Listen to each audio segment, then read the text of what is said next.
Hey y'all, I'm JamesWright and welcome back to Wizards News. Today I want to talk to you about spellbooks, red books. I've been getting a lot of questions about these. Where can you find them? Where can you find more of them? And how do you get these quicker?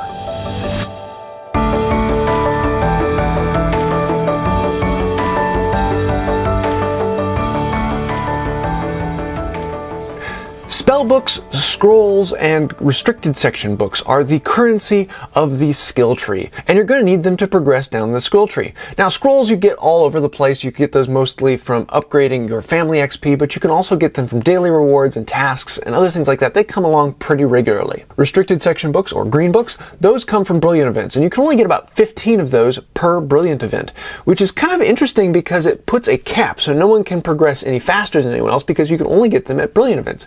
A nice aspect to the game. And right off the bat, that's about all you're worrying about because most things just need scrolls and green books, scrolls and green books. And then occasionally you'll come across something that needs a red book. But then as you progress further down the tree, you'll come across some things that require 17 red books. And then a little farther down, we need 21 red books, and they get more and more, and you suddenly need to get a lot of these red books. Where do you get red books from? Basically, if you come over here to the registry, and then you come over to challenges at the bottom, this is your challenge registry. And at the top, you can see there is a challenge XP. So every time you complete a fortress challenge, you get challenge XP. And every time you find a challenge foundable, you get challenge XP. So every time that meter makes it all the way over to the right, and you complete a rank, you will get 2 more books. That's right, you only get 2 every time you do this. And every time you do it, it becomes more and more. And so you have to do more and more challenges to get more and more challenge family XP. Now the next question is, what level challenge and what level runestone should I use to get the most out of the challenge event? Now there are multiple things that go into this.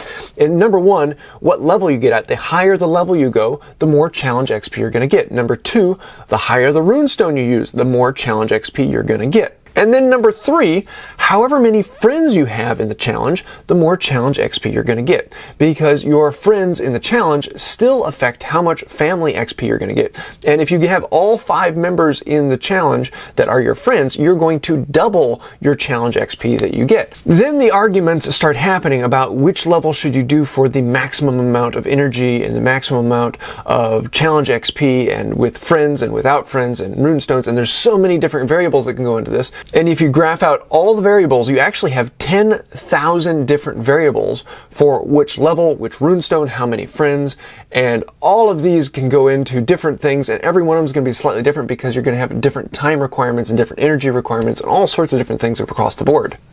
And then on top of all of that, everyone is going to be doing challenges at different rates and different speeds. And so there really is no straight up butter zone. For most people, the fastest way to get them is just to grind level 1 and do as many of them as you possibly can. You're going to get slightly more. However, if you do have high level runestones, your better chance is to go with a higher level fortress. Something around Forest Chamber 1, Forest Chamber 2 with a level 4 or level 5 runestone will probably get you more XP per time, but only slightly. So there's so many variables that go into this, and people are going to number crunch all sorts of different things. And I've seen like 3 or 4 different spreadsheets breaking this down, saying this is the one you've got to use, and then someone else says, no, this is the one you've got to use. In the end, I focus on the foundables that go into my challenge registry. I'm trying to max these out, and because I want to get more stamps in this. Now you see I maxed out the gold page on this one, so I don't need anything more in here. So doing level 1 fortresses really aren't going to help me out on this one much. But I come down a little lower, and I am going to need some more here, and I'm probably going to be getting these books more from challenge level 2 and 3. And then I can come down even farther, and I'm going to need even more here. So I'm going to be focusing more on doing Ruins level 2, Ruins level 3, maybe Ruins level 4, because I'm trying to get these books. And as long as I'm focusing on that, I'm probably going to be getting close to the amount of XP I need. The one change for that is when I do have high level runestones to use, I'm probably going to bump up to a forest level 1 and hit something harder to get more out of that. Now, time-wise, it may not be the best choice, but I find it to be a little bit more fun and better chance at getting some of the higher-end items that I can't get at the lower-end challenges.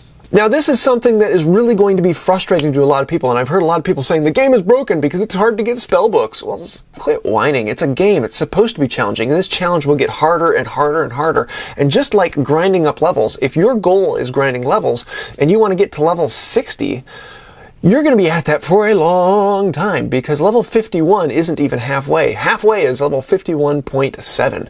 So you're going to have to be grinding a long time to get that much XP to get up into those levels. The same thing with books. They're going to get harder and harder and harder to get, and you're going to have to spend more time in fortresses to get more and more spell books. It's just part of the game. It's what makes it fun. It's very challenging. And when you do get enough books to complete those high-end tasks, that is a serious accomplishment and something worthy of posting and say, hey, check out what I did. This is kind of cool. Because it is a massive thing that it takes a lot of work, and it takes the same amount of work for everyone. So it's a game. Let's have a little bit of fun with this. So I hope this helped you out. If it did, please let me know down below. And also let me know if you have any arguments or something you think, no, I think it's better to do this way. I'd love to hear those. And if you did like the video, please like, comment, share, subscribe, ring the bell. All those fun things really do mean a lot to me, and they help the channel out big time. Thank you for that. If you'd like to follow me on other social media sites, I'm also on Twitter and Instagram, and I'm probably going to be doing one on Facebook here soon. So there's links to those down below. I think that's about it for today. And until next time, have a magical day. Chocolate frog, anyone? Let's see. Is there anyone special coming in this frog today? Today, we're getting... Oh, this one's glued in there. Who is it? Another Rowena Ravenclaw! I think I got one of her yesterday, too. If you'd like to get this card, come see me at FanFest. I'll be handing them out. That's about it for now. Bye!